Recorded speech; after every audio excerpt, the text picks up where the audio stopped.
Councilors, if I could, just for 1 second, can we do a sound check? They have found that helpful down below. I'm going to say, this is City Clerk Richard Jones. What do you want us to sing? You can sing anything you would like. Ed Cameron, City Councilor at Large. Your mic's not on.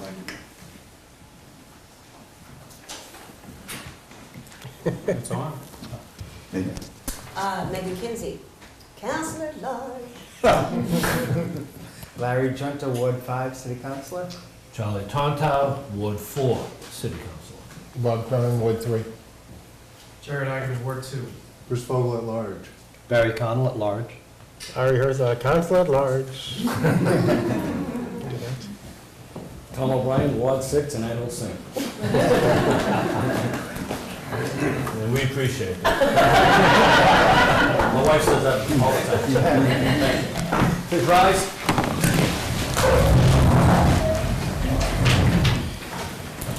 I'd just like to have a moment of silence for Barbara Merritt, who taught here from 1986. English at the high school, 1966 to 1987, passed away this past week. And also, try to remember the two first responders from Boston who lost their life in Back Bay, Lieutenant Edward Walsh and firefighter Michael Kennedy. If we could have a moment of silence for those three individuals.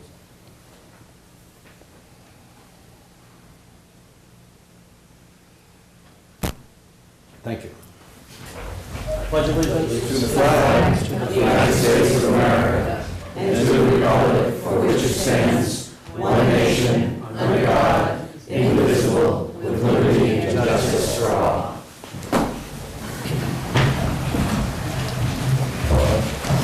Please go to the roll call for the City Council meeting on March 31st, 2014. Councilor Harquist is absent. Councilor Herzog. Here. Councilor Kinsey. Here. Councilor Tontar. Here. Councilor Vogel. Present. Councilor Cameron. Present. Councilor Connell. Present. Councilor Cronin. Present. Councilor Junta. Present. Councilor Eigenman. Here. Council President O'Brien. Here.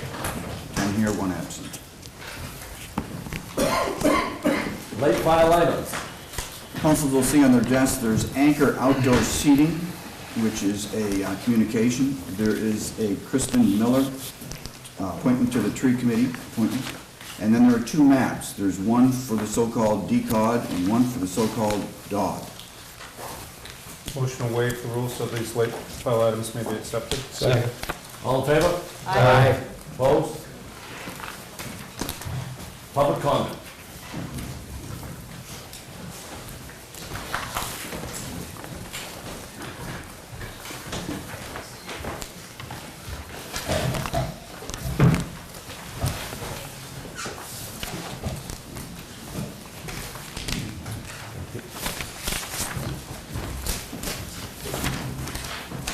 Jerry Mullins?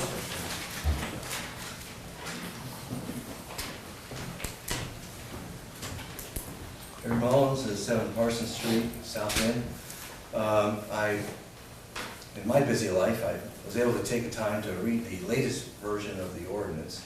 And so to avoid rambling, I'm just going to say that the ordinance itself with all the different measures has been a tremendous job, and I commend Jared for proposing it and the hard work that everyone has gone into working it out, you know, the kinks out of it.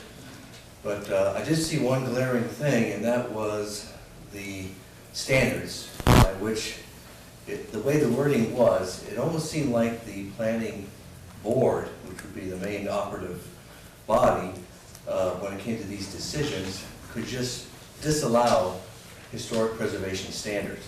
That would be much like a judge simply saying, well, I know Mass General Law, but I'm just going to disregard it when I feel like it.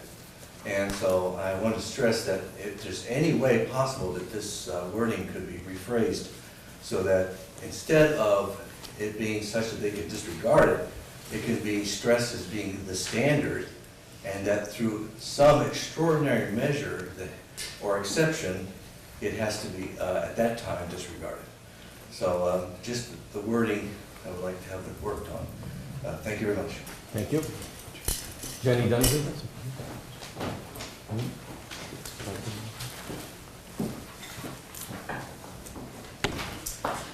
evening, council members again. Just here quickly, just to thank you in advance. You're going to be voting on final approval of a new member to the Disability Commission, Christopher Carey. He would have been here to thank you personally, but he was not able to get over here. So just wanted to thank you, and I guess that's it for today. Thank you. Thank you. David Turney?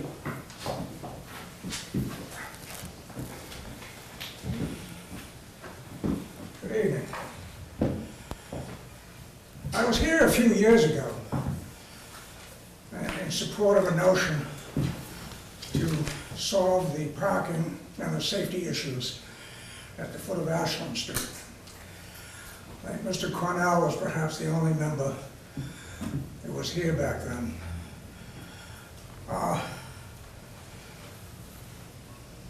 If you drove down Ashland Street any time in the last couple of months, you would have seen what would appear to be that no problem existed. There's very few cars on the street. Being able to turn onto Merrimack Street, you had excellent visibility both east and west. If you decide to do nothing, I can assure you that within 6 months, Ashland Street will once again become a commercial parking lot. And turning onto Merrimack Street will become a very hazardous left-hand turn. Some elderly person like myself may be T-boned at that intersection, or some 16-and-a-half-year-old inexperienced teenager may suffer from it. All over Newburyport, you have yellow markers making corners safe. At the foot of Ashland Street, you have no such things. What I surmise was originally a sidewalk in front of that garage has over time become a parking space. Now, I want to reassure you that I'm not some new resident moving into a neighborhood and then wanting to change it. I've lived on Ashland Street since 1971. For years, we got along just fine with the people who ran that facility. Under the present ownership of that facility, they seem unable or unwilling to use their own parking yard and have decided to use Ashland Street. I hope I don't live long enough to have to come back before you again with the same issue. Thank you. Rob Germanaro? Did you skip some, Tom? No, it's okay. Go ahead. Thank you, Mr. Council President, evening members of the City Council. Very briefly, we're looking for your support to amend the ordinance to resident parking only in the lower Ashland Street neighborhood. Cars equal conflict, no cars equals no conflict. And tough act to follow with my friend and neighbor, Mr. Tanny, but my grandmother bought into that neighborhood 70 years ago. And I've been associated with that neighborhood off and on for 47 years, so I'm definitely not a newcomer to the neighborhood either. So I'd be looking for your support to amend that parking ordinance to resident parking only. Appreciate your time. Thank you. Nick Karoka?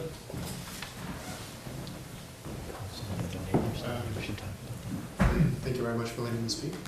So just essentially, I'm, along with David and Robert, are also for the parking issue on Ashland Street. So essentially, at this point, we don't have any communication lines with that is myself and Rob, with the garage, where physically we cannot talk.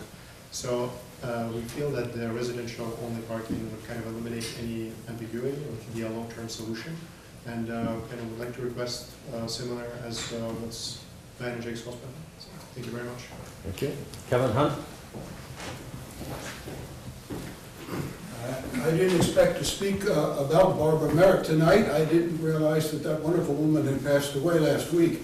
When I took this job 7 years ago, one of my responsibilities was, and I'm the Veterans Officer for the city of Newburyport, one of my responsibilities was to kind of discover where are the war memorials in our city. One of them is on her property. It's called Breakaday Hill. It's called that because if you're standing on Breakaday Hill, that's where you see the sun come up first. In 1950-something, I don't remember the exact year, the city dedicated a memorial to all the World War II veterans from that area. Barbara and her family put the flag up for the last 60 years by themselves, without city money. Nobody asked. She wasn't even recognized until I knocked on her door and I said, do you know you have a flagpole on your property? And away we went from there. She put flowers out. She did all sorts of wonderful things. So I just wanted to say that about Barbara. Thank you. That's it for the consent agenda. For the public comment, move on to mayor's comment.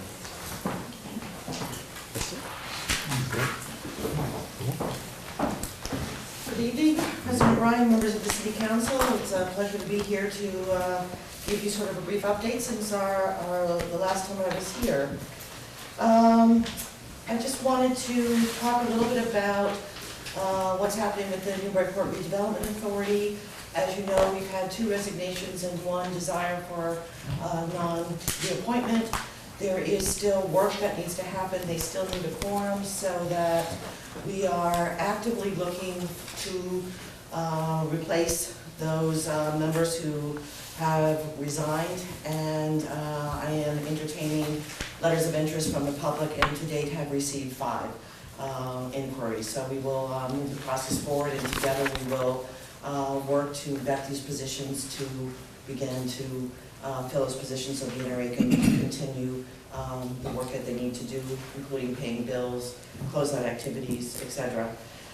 Had a meeting with the Waterfront Trust this past week, which I think went very well. We, as a city, are in support of the new survey that has been conducted that clearly delineates the NRA land and the Waterfront Trust property. And this was something that was really needed to do in terms of identifying meets and bounds and monuments.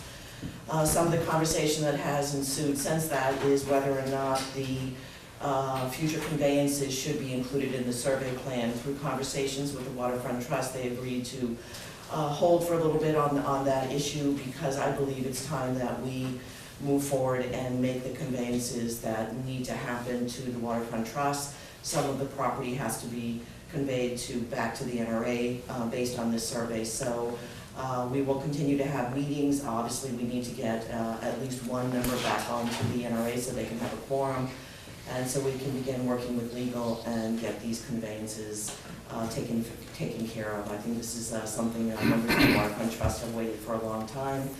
In addition, I think it's time to talk about, as we move forward and create a park, which I think everyone in the community is in favor of, down on the central waterfront on the NRA property, what pieces of that property make sense to turn over to the Waterfront Trust for their care and protection as people who manage parks. So those are the kinds of conversations that are happening at this juncture. In addition, the planning office and with the chair of the NRA, we talked about having a large community meeting on May 10th. Unfortunately, we can't have it upstairs at the City Hall, so location to be determined. And what we would like to do is have a charrette with facilitators at, say, 10 tables with maps of the central waterfront. And our goal is to walk away from that 3-hour planning session where we can clearly identify where we have consensus, where we have some movement, where the visitor center bathrooms, is there activation that people will entertain, is there some limited development, and would appreciate the city councilors, if they're willing to facilitate one of the tables, to let me know as we begin to build this Saturday morning charrette and planning activity. I think it will be a very worthwhile morning for the community and for all of us. Plum Island Water and Sewer, as you know, we have another water main break that also has implicated a hydrant out on Plum Island. We have contracted with a company out of Salem who has put in a bypass to the system. They started early this morning, 5 o'clock, to begin the repairs to the water main, which is, if you go over the Plum Island Bridge down to the directional drill areas where the water main is. Unfortunately, with the rising tides, they had to terminate the excavation sooner than they had anticipated. However, once they uncovered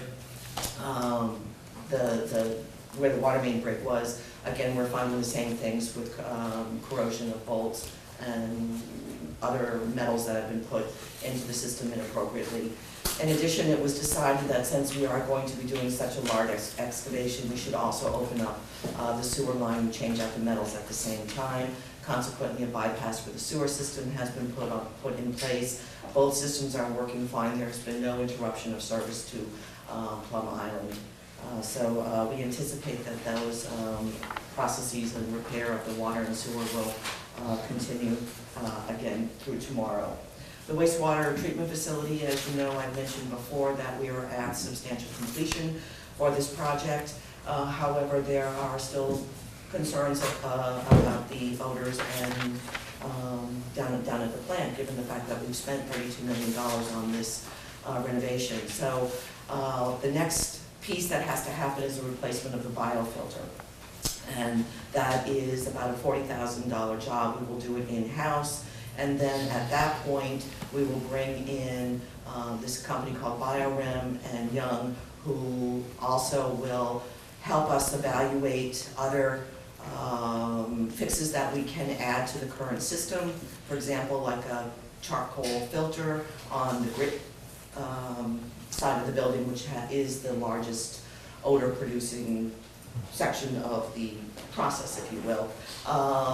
Then what will happen is the entire system needs to be balanced. And that's when we will start to see the impact of the full development and or renovation, and that's going to take some time as they work through balancing all of the equipment, the valves, the SCADA system, and that we should, with being able to run the system consistently after the balance, we should begin to see some dissipation of the odors that the residents in Ward 2 are still, and the surrounding butters to the plant are still experiencing. So we're continuing to work on that. Are the abutters and neighbors going to be notified of the change out of the biofilters? Because that's going to stink. We talked about this at our tech meeting on Friday, that there will be, it's in my update, which will be posted on the website anyway, but we will also put something specific up on the website, you know, very clear that this is happening during that period of time, so thank you. Okay. We had the public hearing by Mass DOT, which is required at 25% design last week for the Rail Trail Phase 2. Probably about 40 people showed up. It was, I think, a very positive meeting. Jody Vining, our senior project manager, did a great job with Ron Hedrick from Stantec, who is the engineering firm of record, who are working on Phase 2. It will be part of the FY15 TIP, and we are moving forward. I thought there was a lot of good feedback from residents and abutters, and good suggestions for some changes along the trail. We also had the Red Sox Trophy here last weekend, which was our 2 weekends ago, which I think was a great event by the Chamber and the Freemasons. And in addition, they collected donations and raised about $1,000, which they're putting towards field space, our baseball field. And I anticipate them coming before the council shortly to give us that donation. Capital improvement plan, as per the new charter, by April 1, you are required to receive a capital plan. As you know, since FY11, my office has been really working hard to build a workable, fluid capital plan. This is a continuation of that process. I give recognition to Ethan Manning, our assistant auditor, and Peter Lombardi, Director of Policy Administration, who just did an exemplary job on this document, and that it is a fluid document that you will continue to see change just by the time you receive it in your budget books too on May 12th. There'll be additional updates to that. But our goal is we're really trying to get back on track, because I think all of you have heard time and time again, deferred maintenance, deferred. And what we're trying to do is use a portion of budgets to some free cash, some supplemental budgets. We have a request before you tonight. These are one-time costs that are really needed by departments, their equipment, their purchases that have we've deferred for many years, and we're trying to get caught up and give our city staff the tools they need to do their job. In addition, in the update, you'll see that there is a sidewalk list, and I'm asking each of the city councilors by the end of the week if you will vet the list that's here, and then if you could give me your 3 top priorities for your ward, or if you're at large, that you have across the city, and we will try to work with Highway and Andrew Lafferty, the Deputy Director of DPS, to accommodate as many of your wishes and look at our priorities again, which of course change every year after we have a winter like this one in particular.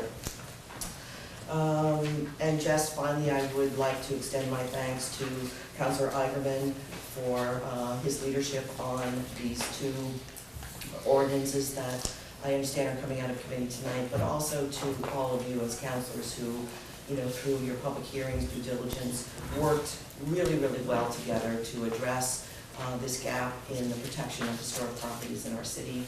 And I thank you very much for all of your efforts in this avenue. So thank you, and I appreciate your time, and have a good meeting. Thank you. Any other questions? Thank you. Move on to the consent agenda. The consent agenda consists this evening of the approval of the minutes for March 17. There's one transfer, a free cash transfer of $40,300 to Veterans Benefits, same amount. Has to be referred to Budget and Finance. There are 6 communications. First is a letter from the Newburyport Preservation Trust.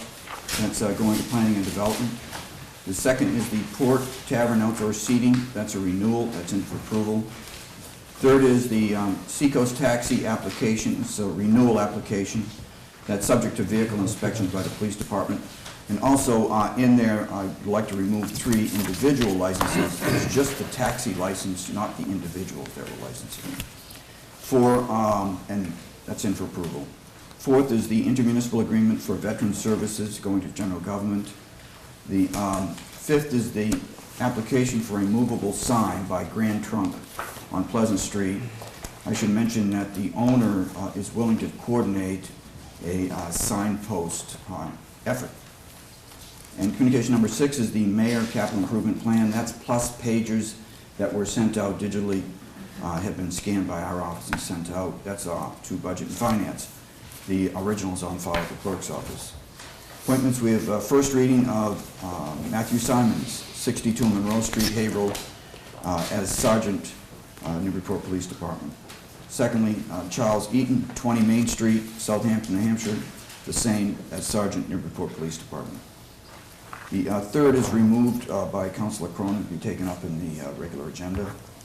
4th is Richard A. Eaton, 4 Horton Street, to the Newburyport Trust Fund until March 1st, 2017. 5th is Suzanne F. Gallagher, 3 Garnet Street, to the Board of Registrars, March 31st, 2017. There are 2 reappointments, Judy Timon, 39 Lime Street, Newburyport Affordable Housing Trust, until April 1st, 2016. And Duncan LeBay, 4 Ferry Road, to the Zoning Board of Appeals, until February 1st, 2015.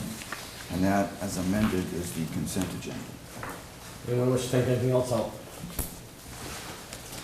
What is the wish of the council? Motion approved as amended. Second. All in favor? Aye. Opposed? Move on to the regular agenda then.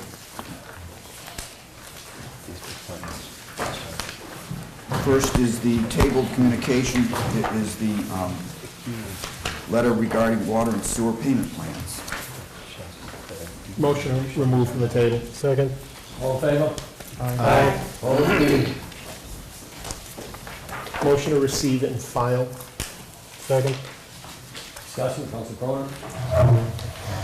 Just as a update, what this was about was there's a payment plan in place for hardships for individuals that were having trouble paying their water or sewer bills. especially the most vulnerable people in Newburyport, the elderly, et cetera. This program was suspended more or less when it went from a semi-annual program to a quarterly program. It has since been put back up on the website, and people can, if they want, apply for that again. So that is back in service. So that's the 25-cent report. Thank you. Any further? All in favor to receive and file? Aye. Opposed? Communication 8. Same tabled response to number 7 by water and sewer payment plans. Motion to receive and file. Second, remove from table first. Motion to remove from second. All in favor? Aye. Opposed? Now the motion, please. Motion to receive and file. Second. All in favor? Aye. Opposed? Thank you. Communication 9. That's a letter from Newburyport to the City Council and the Planning and Development Committee regarding the proposed zoning amendments submitted by Councilor Eigenman. It is a 2-page document. I trust the President does not wish me to read it. I will if he would like. Well, it's probably the shortest thing Andy's ever wrote, so you probably want to hear it. No, that's okay. Thank you. I think we've read it. Motion to receive and file. Second. Any discussion? All in favor? Aye. Opposed? Communication 10. That is the application by Anchor Pizza for outdoor seating. It's a renewal application. It appears to be complete. Motion to approve? Second. Discussion? All in Just- favor? Just quickly, it's all in Is it? file. All's there. I don't need to discuss any further. Great. All in favor?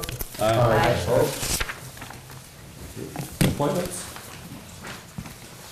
Appointments would be second reading. Peter J. Finnegan, 3 Noble Street, Special Police Officer. Christopher Michael Carey, 25 Temple Street, to the Commission on Disabilities until March 31st, 2017. Motion approved. Second. All in favor? Aye. Opposed? Reappointment Jane Healy, 38 Winter Street, Community Preservation Committee until March 1st, 2017. Also, Linda Smiley, 7 Atwood Street, CPC Committee until April 1st, 2017. And Dr. Robin Blair, 18 Market Street, to the Board of Health until March 31st, 2017. Motion to approve. Second. All in favor? Aye. Opposed?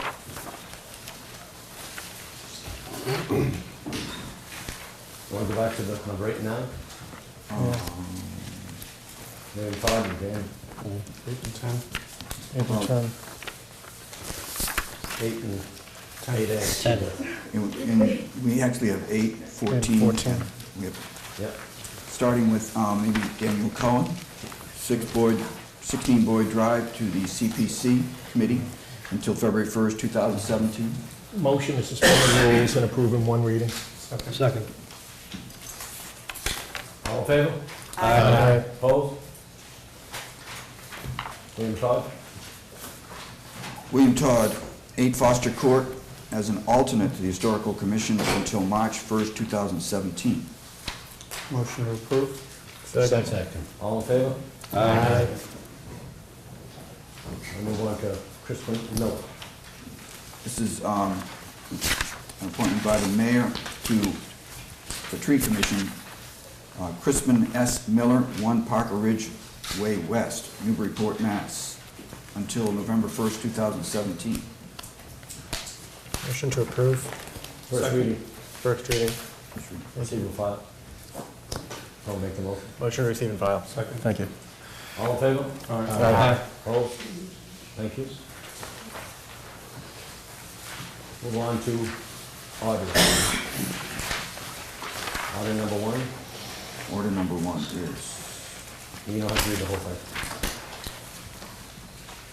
that the City Council of the City of Newburyport hereby authorizes the mayor of the City of Newburyport and the Historical Commission of the city to enter into the preservation restriction agreement between the congregation Ahavas Hakim and the city of Newburyport, Massachusetts, by and through the Newburyport Historical Commission as it applies to the exterior facade of the structure located at 53 1/2 Washington Street, Newburyport. Submitted, Councilor Edward C. Cameron. Motion to approve. Second. Discussion? All in favor? Aye. Opposed? Approved. Move on to ordinance. Ordinance 1. Ordinance 1 is Section 13-136, stop intersections. The following streets are designated as stop intersections and vehicles traveling thereon shall come to a complete stop before entering. Add Pond Street, westbound traffic at the corner of Greenleaf Street and Green Street, northbound traffic at the corner of Merrimack Street. Submitted, Councilor Robert Cronin, Public Safety Chair. Motion to refer to public safety. Second. All in favor? Aye. Opposed? Go to public safety. Ordinance 2. Section 13-180, resident parking, delete from G2 Ashland Street. I should read it. Beginning at the lower corner of Ashland Court and proceeding northerly on the westerly side of Ashland Street to a point 6 feet north of the property line between 2 Ashland Street and 345 Merrimack Street. Beginning at the lower corner of Ashland Court and proceeding northerly on the easterly side of Ashland Street to Merrimack Street. That's deleted. Add the following streets or portions thereof to the resident-only parking zone as defined in subsection A3. Ashland Street, again, the same description, both sides. And there's a quote, resident-only parking zone shall mean a residential district where curbside parking on public highways is restricted to vehicles of residents that properly display a parking permit authorized by this section. 13-180A3, submitted, Charles Tontar. Motion to refer to public safety. Second. Discussion? All in favor? Aye. Opposed? And public safety.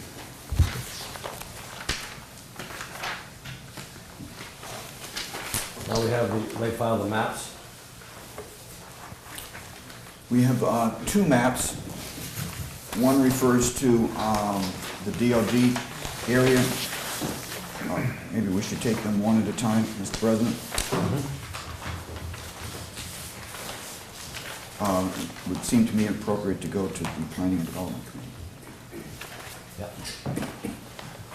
Mr. President, we could also receive and file these. They're going to be pertinent to our discussion momentarily about the two ordinances in committee. If I may, I'm not sure of the proper procedure, but I think you have to refer it to planning and development, then bring it out again, and then proceed with the file. Yeah. I think that's what I asked the parliamentarian if he agrees. I do agree. We both agree on that one. Motion to refer to planning and development. Second. All in favor? Aye. Opposed? Next. Was that for, that was DOD? And we have the DOD. same for DCOD, so-called. So moved. Thank you. Second.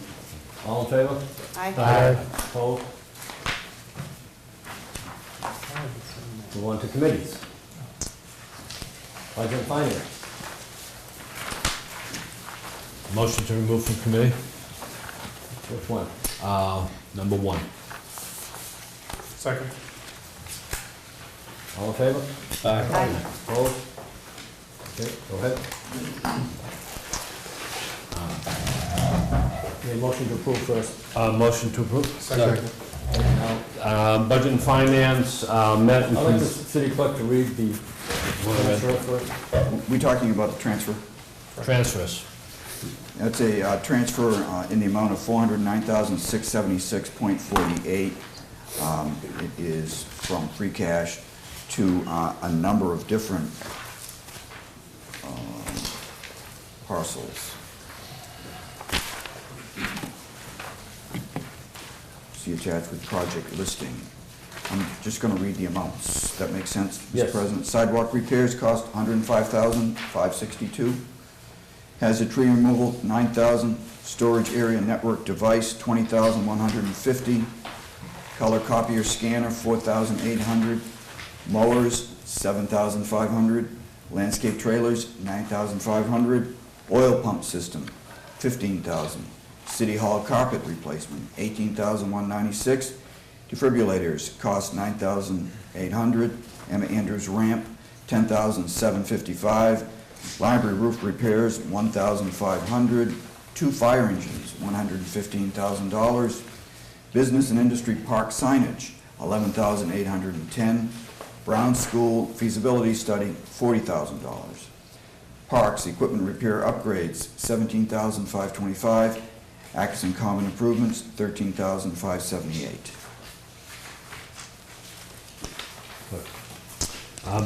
Budget and Finance considered the request for transfers, and all of them were passed by the Budget and Finance Committee unanimously. We did not find any of them to be controversial. Sidewalks certainly needed. The Brown School is a priority. If the Kelly School is to be closed down, that study has to be undertaken.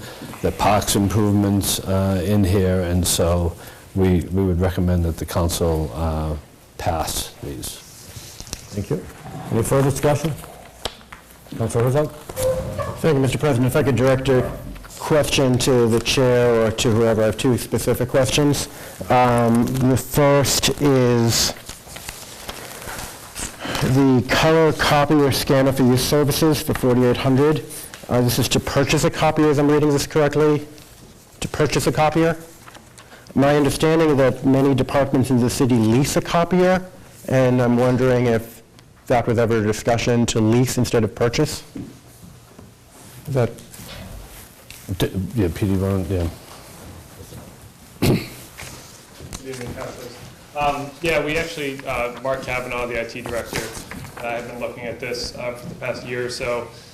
And when you do the math, it actually turns out that the lease option is more expensive for the city to do. So we've transitioned to buying units instead, and it essentially paid itself off within 2 years. So we're trying to transition units as the leases expire and those contracts come up. In other departments, that would be great. Thank you. And Mr. President, if you allow me one other question here. The second item, the hazard tree removal cost of $9,000 for stump grinding.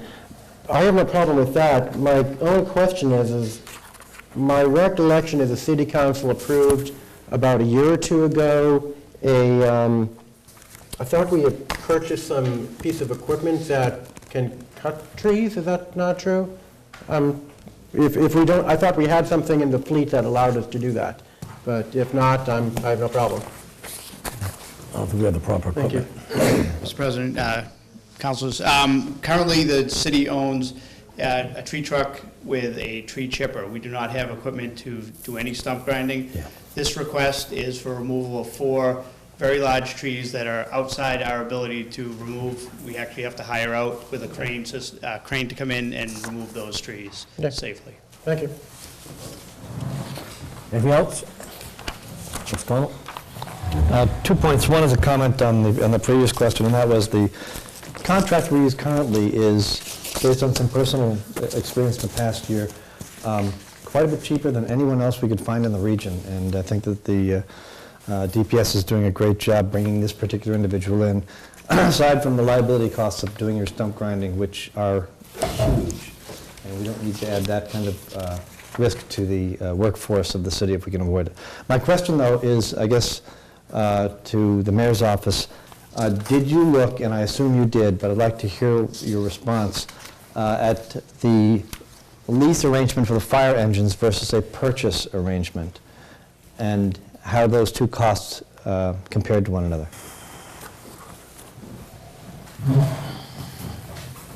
Yeah, so if you look at the detail, the plan on funding the 2 fire engines is essentially to use free cash for this initial payment on the leases for the 2 engines, and then to offset, to include the annual lease payments into the operating budget in future fiscal years. and pay essentially that addition to the operating budget will be offset by instituting a fee on the fire alarm boxes, which we've never had citywide, which is essentially going to be a straight offset. If we would purchase the vehicles as we've done in the past, that would require issuing a bond, and the payments, we've got very favorable rates on the lease interest rate, which is essentially 2.7%. So when looking at that, it made sense to go with the lease to purchase option. All right. Thank you. Anything else? Councilor Cameron? Thank you, Mr. President. Councilor Tontar gave an excellent overview. I just want to add one particular piece about the Emma Andrews Library, because Councilor Hartquist is not with us tonight. I know she would certainly offer her support for that. I had a chance to go to the library a couple of days ago on Saturday with my daughters, and really it's a great community resource, and the communities really come together to pull together the resources to make that such an exciting place, and I think it's only fitting that the city contribute as well. The other thing to mention regarding that color copier, the purchase versus lease, I believe what the city is trying to do is purchase similar equipment so there can be efficiencies in purchasing toner and other supplies and parts, and that's going to add to that savings as opposed to the old way of just leasing and having a lot of different types of machines in different places. So thank you. Thank you. Any further? All in favor? Aye. Opposed? Anything else coming out? Move to reorder, to remove order number 5, authorizing order number 4, Community Preservation Committee transfer to open space. It's number 4. Second. All in favor? Aye. Opposed? Motion to approve? Motion to approve. Second. Discussion? Any discussion? Was there originally, the funds that are being transferred to open space by agreement, those funds were to be transferred. Whether or not they are used for Curzon Mill, the city should be transferring them back as promised into the open space fund, and that's the intent of this motion. Any further discussion? All in favor? Aye. Opposed? Anything else? Move to remove number 5, order authorizing acquisition of property on Curzon Mill Road. Second. All in favor?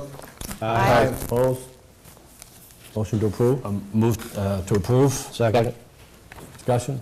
Mr. President, also I'd like to take slightly out of order. In planning and development, we also, this item was referred to both committees. We met briefly jointly together earlier tonight, and it will be coming out of planning development. So I'd like to make a motion also right now, remove it from planning development, and we can deal with it. Second. All in favor? Aye. Okay, let's, So you have a map in your packets. This area is adjacent to Maudsley State Park. The city has been offered a price on the property. It's a little over 10 acres, and is partnering with the state that will cover, when all is said and done, approximately half of it, more or less. So the city is asking to allocate $535,000. It will permanently be open space, unimproved, adjacent to Maudsley Park, and Budget and Finance supported it. Thank you, Mr. President. Same on planning and development. Councilor Igerman and I voted 2-0 in favor of it earlier this evening. So the original appraised price was $1.5 million. We, the city, would be able to buy it for $1 million because, lowering the value because it's not going to be developed. So that's a good deal for the city. And as Councilor Tontar said, funds would come, probably 50% or so from CPC. The state's DCR would also approximately kick in 50%. Essex County Green Belt Association is kicking in $50,000 to help make this happen. And then there'd be sale of conservation land tax credits, which could amount to $100,000. So if those fall into place, then the city's amount would be that much lower. So it's a good deal for us, and it helps enhance that area around the park, and I'm sure we all want to do that. Thanks. Anything else? Let's go. As a past member and past president of the Park Association, the Mausam Park Association, I have to say that this is a very welcome acquisition in terms of the park, but also from the city, which will benefit from the protection of property that abuts its secondary drinking water supply, which I know that the council president is concerned with, being the Lower Artichoke. And this is a deal. And we shouldn't pass up the opportunity to preserve important water supplies or enhance the open space that is enjoyed by the general public out at Maudsley. Thank you. Any further? Roll call, please. Mr. President, I know it's been removed. Has it been motion to approve also? Yes. By? Motion to approve, and there's a second. Okay, great, thank you. Councilor Herzog? Yes. Councilor Kinsey? Yes. Councilor Tontar? Yes. Councilor Vogel? Yes. Councilor Cameron? Yes. Councilor Connell? Yes. Councilor Cronin? Yes. Councilor Junta? Yes. Councilor Eigenman? Yes. Council President O'Brien? Yes. Anything else coming out? Councilor Tontar? Yep.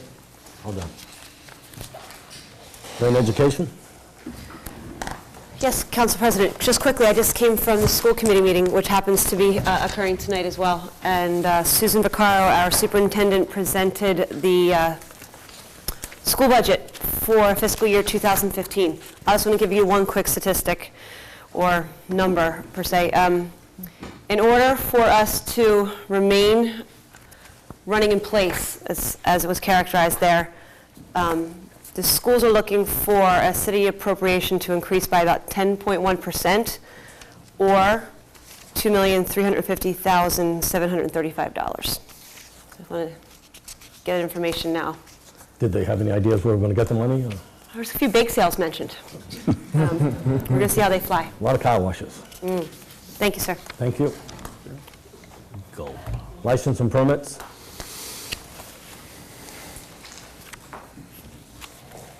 Neighborhood and city services? Nothing at this time. Under the license and permits, did we approve the anchor? Yes. We moved that back in? I Yes. just want to make sure Yes. Yes, we did. Yes. Under communications. Communications. We put it in? Hold on. I missed that. It was approved, or it's in committee? I think it Approved. was- Yeah, that's what I think. I think, Did it go to committee? No. No, it was approved. Right. I think Councilor Vogel was asking if it was in committee. I want to make, It's right, been approved. yes. Yeah, so it never made it to committee. Never made it to committee, we skipped that one. Good. That's the kind we like. So, anything coming out? No? No, yes? No. Okay. What's this next one? Planning and development. Anything coming out there? Mr. President, motion to remove off-street parking regulations. Second. Is there a second? Second. All in favor? Aye. Opposed? Go ahead. Mr. President, motion to receive and file. Second. That's Hi, item. Mr. President, this ordinance was introduced, delivered to the clerk's office January 21st, along with the two zoning amendments that are going forward, but it's been procedurally dead since March 5th in our joint meeting with the planning board, because we didn't take any testimony on it and close the public hearing. It's not, there's no meaning to having it in committee anymore. It needs to be reintroduced and rewritten in a more coherent manner. Thank you. Thank you. Any further discussion? All in favor? We need a roll call for receive and file? Mr. President, I just want to make one small, just to prove how small-minded I can be.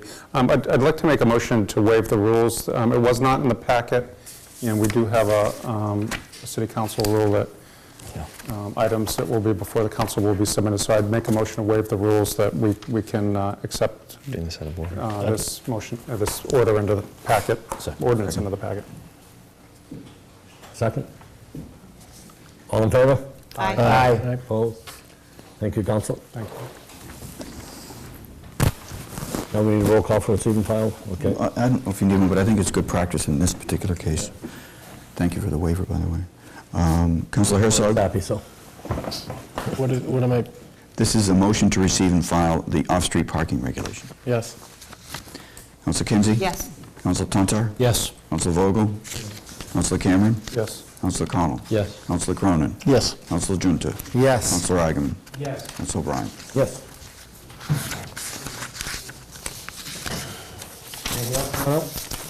Motion to remove item number 2, interim demolition control overlay district. Second. What a surprise. All in favor? Aye. Opposed? Sorry. Anyone going to make a motion? Motion to approve? Sorry. Second. Thank you. Discussion? Councilor Agaman. Mr. President, the question whether we should also bring out the map at the same time, so we can file it. My remarks are also going to cover the downtown overlay district, so they'll be together and I'll be brief. Saving our historic buildings has been right for Newburyport. It's essentially our brand. It was, it is, it will be pro-business to protect those buildings from unnecessary demolition. But we have to allow adaptation to modern life. For example, if this ordinance and the other one were to be approved, the path would still remain clear for New England Development to develop a large hotel at Merrimack and Titcomb Streets, even though 4 old buildings would come down. I say old because only 2 of them are actually contributory to the National Register, 2 are not. Many of us are eager to see that project happen. Maybe an application will come in soon. This does not stop that. I urge everybody to approve these amendments. City staff, the planning board, the entire council lent a hand to this, worked very hard to reach consensus on what's been a long nagging issue of historic preservation. The discussion did not begin in January. It did not begin when New England Development bought in here in 2005. Started at least 50 years ago with the formation of the NRA. It's included 2 major attempts to form large local historic districts. Those attempts were 40 years apart. It's been studied, it's been restudied, but largely with the same conclusions. We need some rules. The 2 ordinances are not perfect, but they find a very hard-earned consensus, and I think it's time to move on. I hope we can do that tonight by voting yes. Thank you. We'll have to also make a motion to take this, the first map out. It's the other map point of order. Which one? The bigger map for demolition would be the larger one. And I would move to receive and file it. All in favor?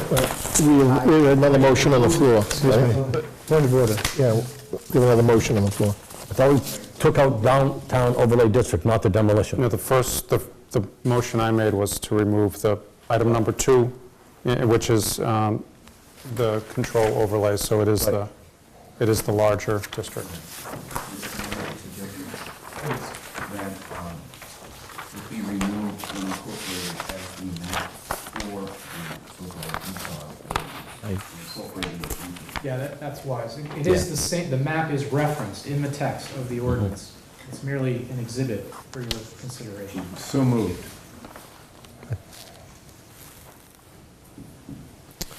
As the sponsor of the... Well, he's just suggesting there's a motion on the floor. There's a motion on the floor, yeah. Right. Yes, so the sponsor amended the motion, Well, he's the sponsor. Well, I will amend the motion. and the second? And second. Second. So it's, the motion now on the floor is a motion with that map. Then seconded. Vote on the amendment, which is the map. All in favor? Aye. Opposed? Okay. The motion's on the floor. Councilor Cronin? just want to be clear that these are referencing, but this is not definitive. The verbiage is the definitive part. Okay.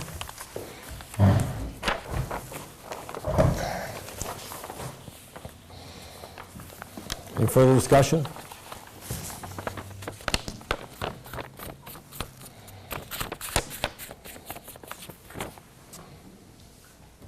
Roll call. Motion to approve with the amended map, the so-called demolition control overlay district zoning ordinance. Councilor Harquist is still absent. For the record, Councilor Herzog. Yes. Councilor Kinsler. Yes. Councilor Tontar. Yes. Councilor Vogel. Yes. Councilor Cameron. Yes.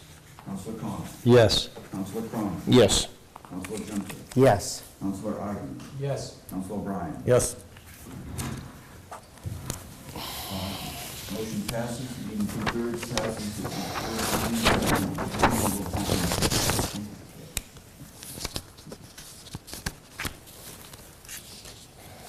Mr. President, motion to remove item number 3, interim downtown overlay district. Second motion. With map.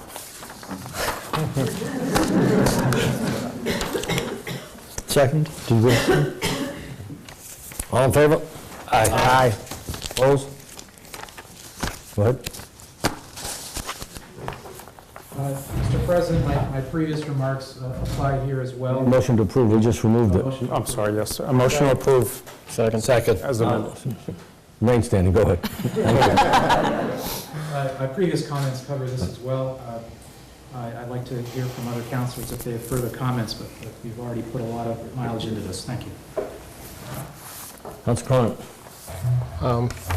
I think that there's been a lot of, thank you, Mr. President. I think there's been a lot of backslapping, as far as Councilor Agaman doing Herculean job and the council doing a lot of great work. But the people or the component that's been missing here is the residents. There have been residents on, let us say, both sides of the aisle on this that came together on both of these measures. And it was once said to me that negotiations, everybody walks away from the table maybe feeling a little bit hungry. And perhaps that is the case in this. But I really think that the community as a whole deserves congratulations for doing this, not only negotiating, but doing this in a completely civil and thoughtful and appropriate manner. That's all I'd have to say. Once again, thank you, Mr. President. Continuing in a civil way, I absolutely agree with what Councilor Cronin just said. There have been many changes. This is the 5th iteration of this particular ordinance. Those councilors and the many citizens and also planning board who participated in the joint hearing, which was continued twice for us as councilors and I believe 3 times for the planning board. I think that all has come to make a better product. We do take to heart some of the planning board's recommendations. Very much hear the concerns about how strictly to adhere to the Secretary of Interior standards. I'm comfortable with what exists right now after hearing from the planning director that will carry weight for the planning board, but it also allows the planning board to make decisions in some cases where those standards don't absolutely apply. So I think this is a good approach to take. I think the exemption for the single and 2-family homes is a good idea, and I appreciate that Councilor Agaman figured out a way to make that happen while keeping the strength of the regulations. The planning board also talked about streamlining provisions for some of the simpler, more minor work, windows, doors, and awnings, and I think that will be helpful. A little more work for the planning staff, but I think that will be good for citizens that want to change.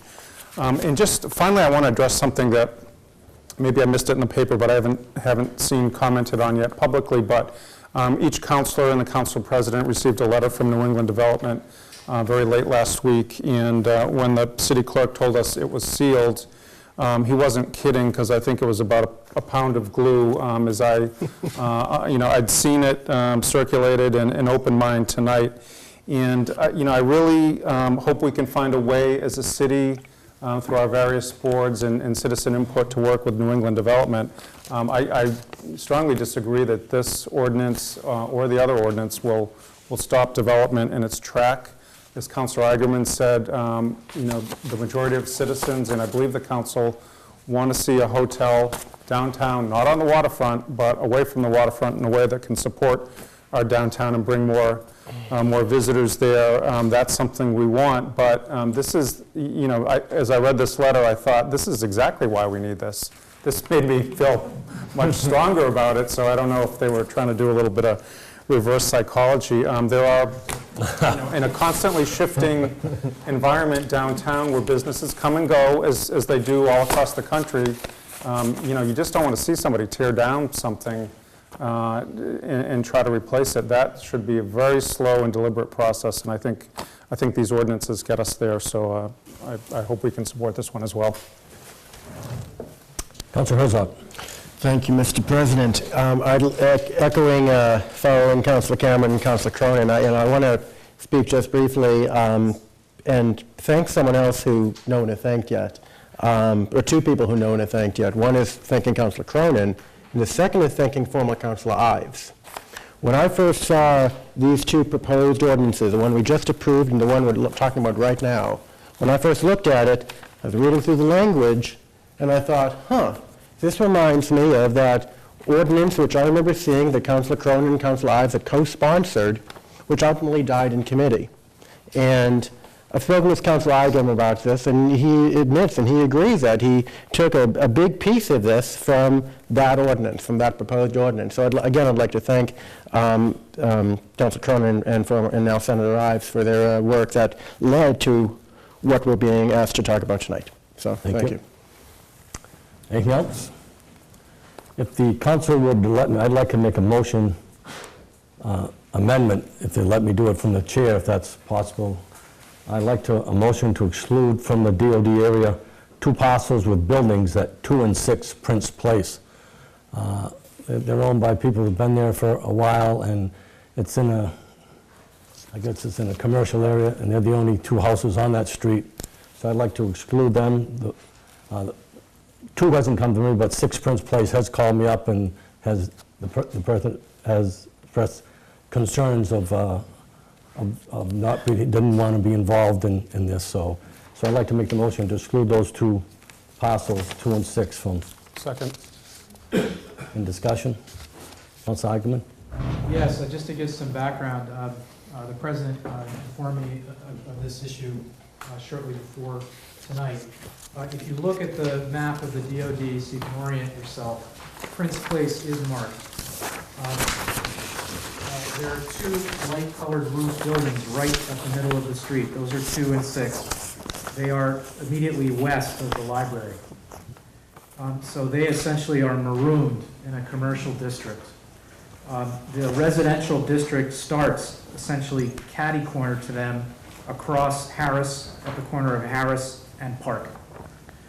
So I have no objection to this exception given the unusual circumstances. I know these 2 buildings. I rang those doorbells.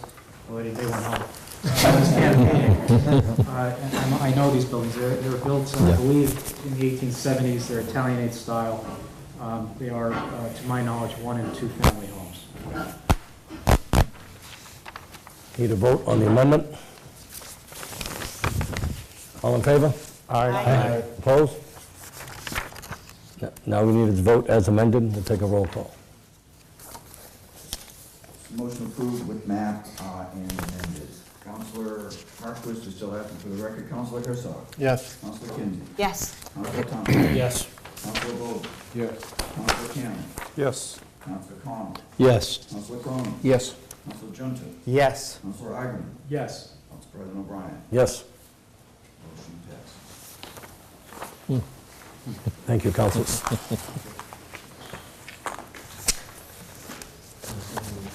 Public safety, don't have anything else? Nope, all set, thank you. Okay, public safety. Motion to remove item number 1, Story Ave sign declutter. Second. All in favor? Aye. Motion to receive and file. Second. Any discussion? Councilor Cronin? 2 things on this. This is a request that the city council draft a letter asking Mass DOT District 5 to attempt to declutter some of the signage on Story Ave. This is time sensitive. I'm looking for guidance from the rest of the council.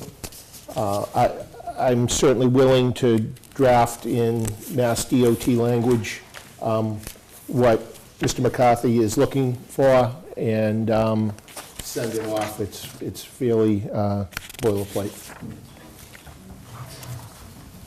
Thank you. Any further discussion? Just a quick note, I spoke to Mr. McCarthy, and a lot of these signs happen to be in Ward 5 and, of course, in Ward 6. And Very clean. well, I explained to him that the majority of these signs are put up by the state, Mass DOT. So I guess our job here is to send information out to Mass DOT and let us know what they can do for us. But I agree with the purpose here, cleaning up the signs. I just hope that we have some leeway to do that. Thank you. Councilor Herzog? Thank you, Mr. President. Just real brief, as Councilor Cronin was asking for some guidance, the only piece I might add, one piece I might add is approximately maybe 2 years ago, 3 years ago, Councilor Connell had sponsored a resolution that was about this very issue with copies going to various people, and I'm sure the clerk's office might be able to help you in that the letter or whatnot that is sent to the state could reference that earlier document that the council did approve. Thank you. Let's call. I will be brief. Since that time, Mr. Fenari and I did a survey of the 104 signs between Atkinson Common and Route 95. And we identified, I believe the number was about 40, that were either redundant or unnecessary or grotesquely large. So I'd be happy to share that list with you as you develop that letter.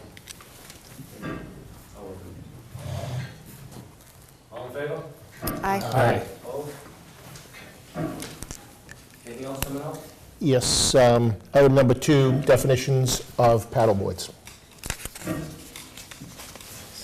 Second. All in favor? Aye. Aye. Opposed? Motion to approve. Second. Second. Discussion? Councilor Cronin. This is actually going to be a discussion of item 2, the definition of paddleboards, and item 3, which is more paddleboards. The long and the short of it is I was approached by Harbor Master Paul Hogg regarding the use of paddleboards in the harbor. Paddleboards are basically surfboards that are propelled by an oar or a paddle. The United States Coast Guard has deemed them as a vessel and requires paddleboard users to wear life jackets. The Harbor Master's Department cannot enforce federal law. There's no state law on this right now. The Harbor Master has given an example that he actually saw an individual on a paddleboard in the middle of the harbor with the current running, tide running out along with the current, so it was pretty strong, with a pet dog on board as well. The dog went one way, the paddleboard went another, and the paddleboard user went a third way, hence a dangerous situation. Therefore, what he is looking to do is to add this to the definitions and the regulations of use. So I would urge approval. Further discussion?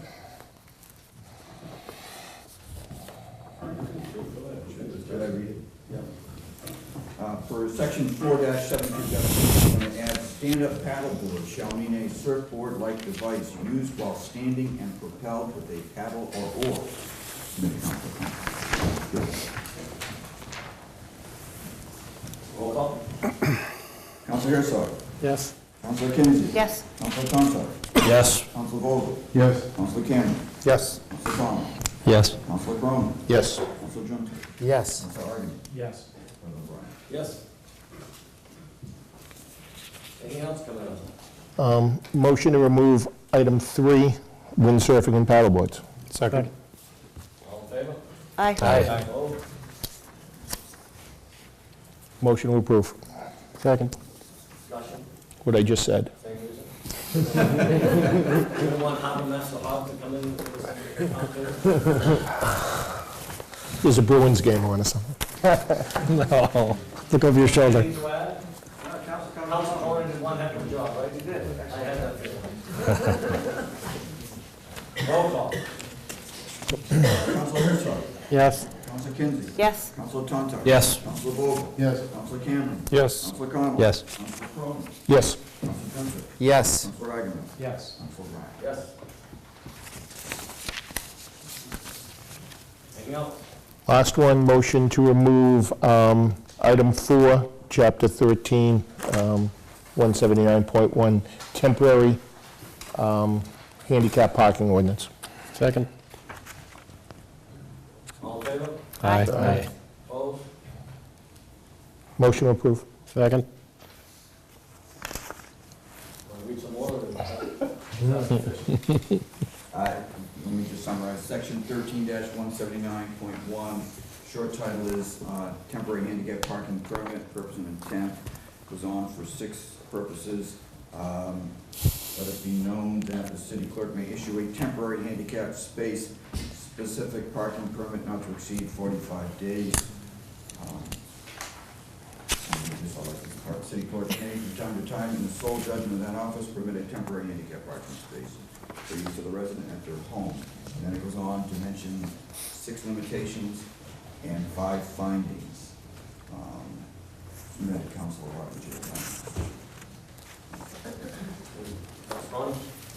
of Being brief, this is actually a loophole in our current ordinances in which if somebody was out skiing and broke their leg, they really don't have the time, nor do they have the sufficient problem to get a state-issued handicap permit. This is only for short term. If somebody has an issue, they don't have off-street parking. This would have nothing to do with any official handicap spaces. This would just be a space convenient to their home till the cast gets off. Further discussion? Hopefully, they would not be harmed in any paddleboard accident, so. No, because they have their PFD on. Absolutely.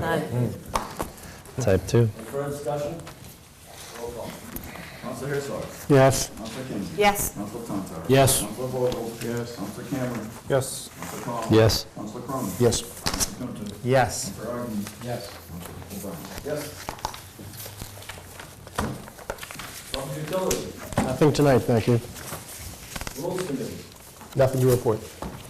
good in the order.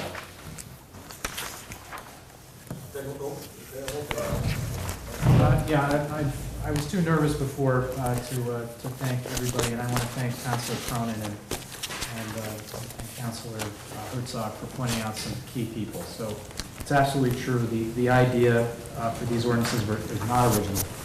And those 2 individuals, Councilor Cronin and now State Senator Ives, it's their idea. And then for individuals, I want to name a couple names. I want to thank resident Dick Horton, who met with me in good faith. I want to thank members of the Newburyport Preservation Trust. And with that, I'll sit down. Thank you. Thank you. Take a motion to adjourn. So move. Second. All in favor? Aye. Opposed?